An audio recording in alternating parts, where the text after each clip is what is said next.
po sa inyong lahat. Kumusta na po kayo? Sana'y nasa mabuti kayong kalagayan ngayon. Ang mensahe po sa araw na ito ay may pamagat na Finding God in Times of Delay. Makikita po ito mula sa aklat ng Daniel chapter 10 verse 10 to 13. Lahat tayo ay nakakaranas ng pagkakataon na nananalangin tayo at humingi sa Diyos ng ating mga kahilingan, subalit kailangan nating maghintay. Ang paghihintay ay isa marahil sa pinakamahirap na gawain sa buhay ng tao. Sa totoo lang, ayaw na ayaw nating naghihintay. Naiinis tayo kung nakakaranas tayo ng delay. Nabubuhay tayo sa isang lipunan na kung saan napakaraming bagay, halos lahat po ay instant. Halimbawa na lamang po, fast food. Yung o-order ka lang, pwede mo nang kainin. Instant camera, instant coffee, instant noodles, instant credit. Pwede nga pong instant boyfriend or girlfriend. Ayaw na ayaw nating maghintay, lalo na po sa internet. Nababagalan tayo sa serbisyo ng ating internet service provider. Nababagalan tayo sa pag-reply ng ka-chat natin. Nababagalan tayo sa pag-download ng mga kailangan nating files. Naiinip tayo kung sasagutin ba tayo nung nililigawan natin. Naiinip tayo kung matagalan natin pinagpe-pray na magkaanak pero hindi pa tayo nagkakaanak. Yung iba naman ay naiinip na magpakasal. Pero ang napansin ko po mga kapatid, ang delay at waiting ay naging bahaging muli ng buhay natin sa panahong ito ng new normal. Diba naiinip na tayo sa tagal ng pandemyang ito? Marami na nga pong nagtatanong, kailan ba matatapos to? Marami nang naiinip sa tagal ng community quarantine. Almost 5 months na po and counting. Sadyang nakakainip na ang makita mo lang sa mahabang panahon ay ang 4 na sulok ng bahay natin. Yung di ka makagala gaya ng dati. Isa pong bagay na natuklasan ko, mahirap pala ang umistambay. At yung isa po sa pinaka-challenging ngayon, yung mahirap maghintay sa ayuda na hindi pa dumarating o baka nga hindi na dumating. Natuto po tayong pumila. Nga lang, kahit saan ka po pumunta ay pumipila. Nakakainip pumila sa grocery, sa palengke, sa bangko, sa butika, kahit po sa pagpapacheck up sa doktor. Kailangan mo pong pumila. Kahit saan ngayon, kailangan mong pumila. Dahil nasanay po tayo sa mabilis, sa instant, nakalimutan na natin kung paano maghintay. Ang malungkot ay nadala rin po natin itong ganitong attitude sa ating buhay pananampalataya. Impatience has crept into our spiritual life. Ito po yung challenge sa atin. Kapag na-delay yung tugon ni Lord sa prayer natin, nagtatampo tayo, minsan nagagalit tayo. Sa totoo lang po, sometimes God does something instantly.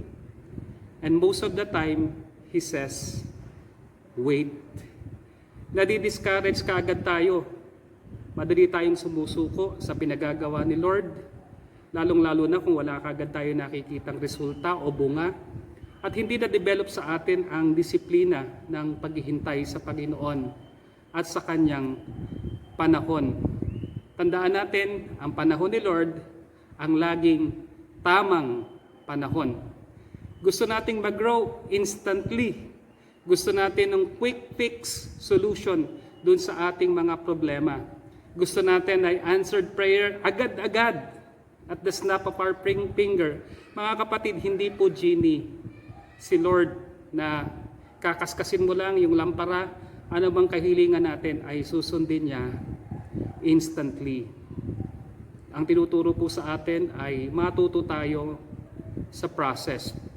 Kahit ayaw natin ng process. Pero sa spiritual life mga kapatid, mahalaga po ang process. Kay Lord, waiting time is not wasted time. In fact, waiting time is useful time because waiting time is testing time. Any time that you spend waiting on God is never wasted if you will do it wisely. Kaya nga kung tayo nakakaranas ng delay, we can become frustrated, we can become discouraged, and even angry kung di tayo magiging maingat. At kung di po natin ito ma-process ng tama, ay maaaring magamit ito ng kaaway para matukso tayong sumuko at umayaw. So paano po natin mapaprocess ng tama ang mga delays sa buhay natin? Ito po, para mapagtagumpayan natin ang delays and for us to be better equipped to handle delays in our life, kailangan po nating maunawaan ang ilang mahalagang bagay. Ang una po ay, sino ang dahilan ng delay? Meron pong mga dahilan. Ang una po, ang delay ay posibleng dahil sa kaaway. Alam niyo po, demonic activity can cause delay in your life. Kitang-kita po natin ito sa buhay ni Daniel sa verse 13. Ang tugon sa panalangin ni Daniel ay na-delay ng 21 days dahil sa paghadlang ng demonyo. No? Totoo po na may mga demonyo. No? Ang trabaho nila is to disrupt, hadlangan ang plano ng Diyos. However, the delay na ito ay pansamantala lamang. The delay is temporary. At the end of the day, ang plano ng Diyos ang siya pa rin pong matutupad, ang siya pa rin mangyayari. So pinadala po ng Diyos si Michael so that yung kanyang mensahero ay makapunta po kay Daniel para dalhin ang tugon ng Diyos. Alam niyo po, even in our times, even in the end times, Satan will continue to try and hinder us from being all that God wants us to be and from doing all that God wants us to do. But take heart, amen? God gives us the victory over the enemy. Amen. Amen. Pangalawang dahilan po ng delay, tayo mismo. Amen. Huwag na tayong magturo. Kasi tayo mismo ang dahilan minsan or madalas ng mga delays po ng tugon ng Diyos sa atin po mga buhay. Sabi po sa unang Pedro chapter 3 verse 7, kayo namang mga lalaki, unawain ninyo at pakitunguhang mabuti ang inyong asawa. Fast forward, gawin nyo ito upang walang maging sagabal sa inyong pananalangin. That your prayers be not hindered, ang sabi po sa English. In other words, yung hindi magandang pagsasama o hindi magandang pakikitungo sa isa't isa ay pwedeng maging hadlang sa tugon ng Diyos sa atin po mga panalangin. Naniniwala po ako na maraming delay sa blessing at tugon ni Lord sa ating buhay ay dahil sa sigalot o pag-aaway sa tahanan. Alam niyo, kung tayo may galit sa isa't isa, may hidwaan, hindi pagkakasundo, hindi ma-resolve ang issues o kasalanan sa atin pong pamilya, binubuksan po natin ang pinto sa kaaway upang makapaminsala sa atin pong tahanan. Nasasaktan tayo, nagkakasakitan tayo, nagtatayo tayo ng pader na ina-isolate po natin yung isa't isa. Sa halip na harapin ang issue ay nagkukulong tayo o kaya ay tumatakas. Ang resulta, nadidelay tuloy ang blessing ni Lord sa ating mga buhay. Yung tugon ng Diyos ay hindi ho natin matanggap dahil sa problemang ito sa ating tahanan. I-overcome po natin ito sa tulong ng Panginoon. Pangatlong pinagmumulan ng delay, ang Diyos mismo. Sa lahat ng dahilan, ito marahil yung pinakamahirap unawain o yung pinakamahirap tanggapin. Ang tawag ko po dito ay divine delay. Divine delays come without explanation. Di ba sabi ni Lord, my thoughts are higher than your thoughts. No? Ang divine delays ay mahirap tanggapin, lalong-lalo na kung ito po ay nangyayari sa crucial time sa buhay mo. Yung panahong kailangan mo ng tulong. Sipin po natin yung nangyari kay Martha at saka kay Maria. nung ang kanilang kapatid na si Lazaro ay nag-aagaw buhay. Pinasundo nila ang Panginoon pero hindi kagad siya dumating. No? So, Jesus delayed going to them at si Lazaro po ay namatay. Ano po kaya ang naramdaman ng dalawa? Siguro nagtatanong sila, bakit hindi dumating ang Panginoon? Yung po mga ganong panahon, we can relate to that. No? Ito yung time na ang tanong mo ay, why? Bakit? Pero ito rin yung time na higit mong kailangan ng faith at pagtitiwala sa Panginoon. Remember this, ito po ang tandaan natin, gumagawa ang Diyos ayon sa kanyang panahon, ayon sa kanyang paraan, at ayon sa kanyang layunin. So meron pong mga sinusundan ng Panginoon na panuntunan. According to His time, according to His way, and according to His purpose. Amen. Amen. Pangalawa, sino tayo kapag humaharap tayo sa delay? Kapag naghihintay, hindi po ibig sabihin pinabayaan o iniwan. Sa halip, ang naghihintay ay minamahal. Sa ating passage, 2 beses pong tinawag si Daniel na dearly beloved or greatly beloved o lubos na minamahal sa Tagalog. Ito po mga kapatid, when facing delays in your life, remember that you are greatly loved. Hindi common na delay, hindi ka mahal. No. God loves you. Amen? God appreciates you. God values you. Kapag may delay, ang ibubulong po sa atin ng kaaway ganito, kung mahal ka ng Diyos, di ka niya paghihintayin. O di naman kaya ay ganito, di ka mahal ng Diyos kasi kung mahal ka ng Diyos, ay tutugunin niya kaagad yung prayer mo. Di ba? Tapos ituturo ng kaaway yung mga taong pinagpapahala, yung mga taong binebless ni Lord at sasabihin niya sa iyo, mas mahal ng Diyos yung taong yon kaysa sa iyo. At kung pakikinggan mo yon, ano po mangyayari? Magkakaroon ka ng doubt, self-pity, madi-discourage ka. Mga kapatid, huwag po nating paniwalaan ang mga bulong at suggestions ng kaaway sa atin. Bakit po? Ito po ang dahilan. Mahal na mahal tayo ng Diyos. Gusto niyo po ng proof? God loves you so much that He became flesh and offered Himself as the perfect sacrifice for your sins in the cross. So you can have eternal life and live with Him forever.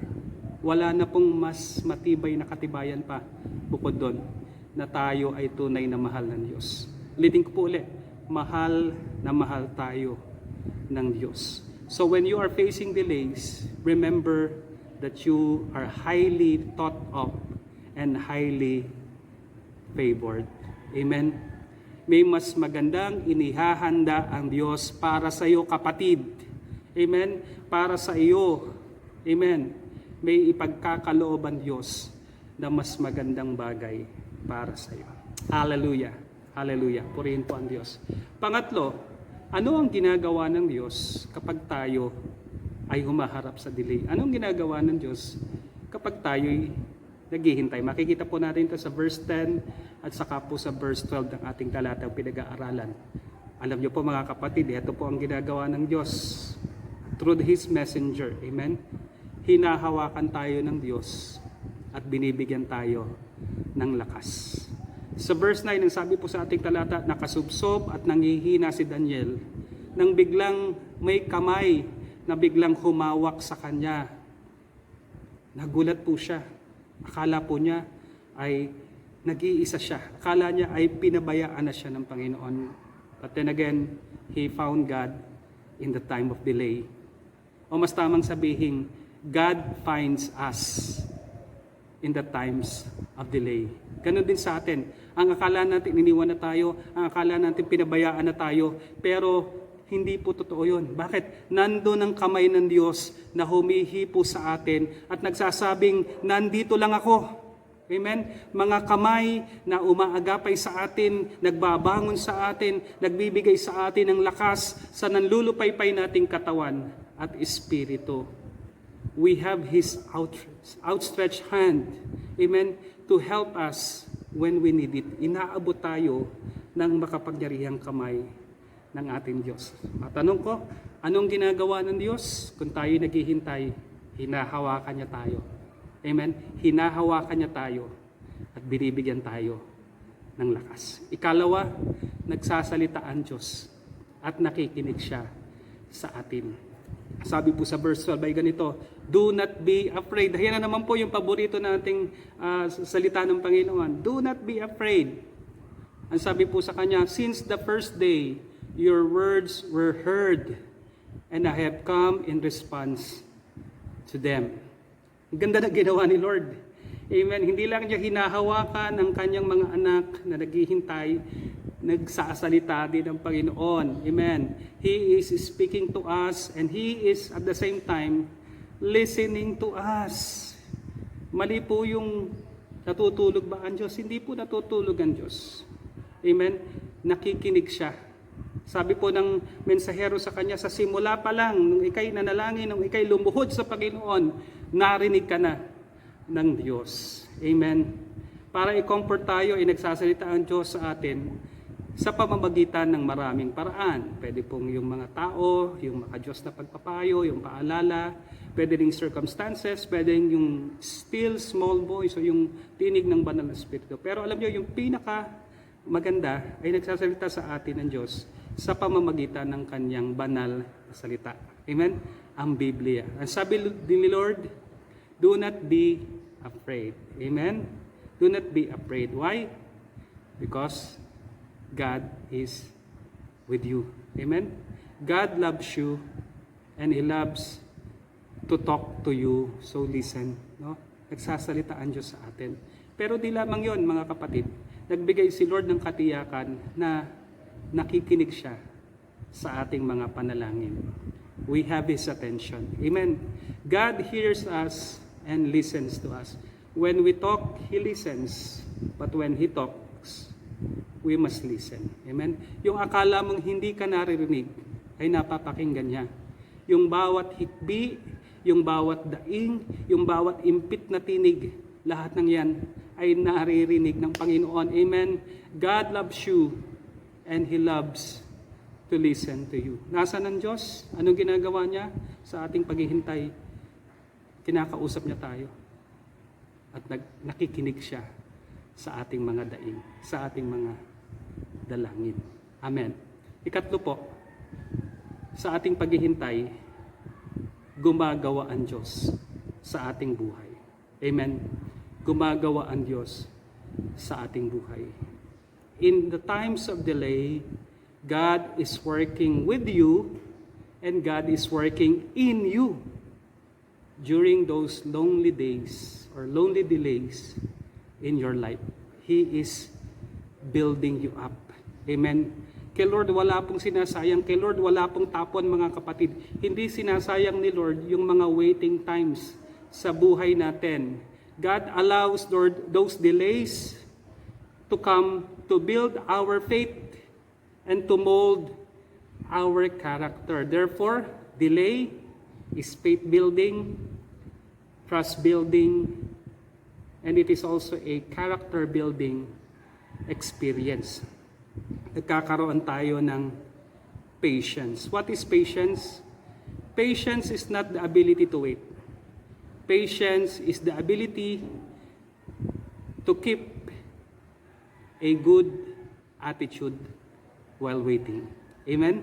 Hindi naghihintay ka lang pero bulong ka ng bulong. No. Patience is the ability to keep a good attitude while you are waiting. Yun po yung dinidevelop sa atin, Lord, yung patience, yung good attitude habang tayo naghihintay. Yung attitude mo, inaayos ni Lord. Ini-improve ni Lord, kinikinis ni Lord yung atin pong pagkatao sa pamamagitan po ng mga delays sa atin pong buhay. Amen. Those waiting times are not wasted.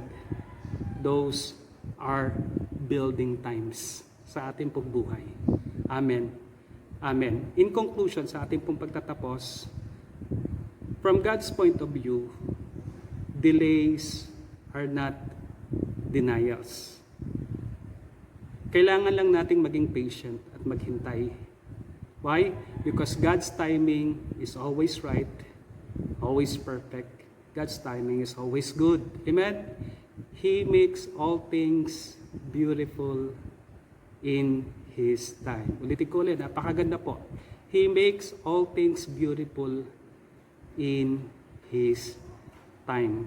Kapatid, mas maganda ang inilalaan sa iyo ng Diyos. At sa iyong paghihintay, inihahanda na ng Diyos yung kanyang tugon. Inihahanda ka rin ng Diyos sa kanyang tugon. Wait on God in times of delay. Wait upon the Lord in times of delay. Find God in times of delay. In Jesus' name, amen, amen, amen. Hallelujah.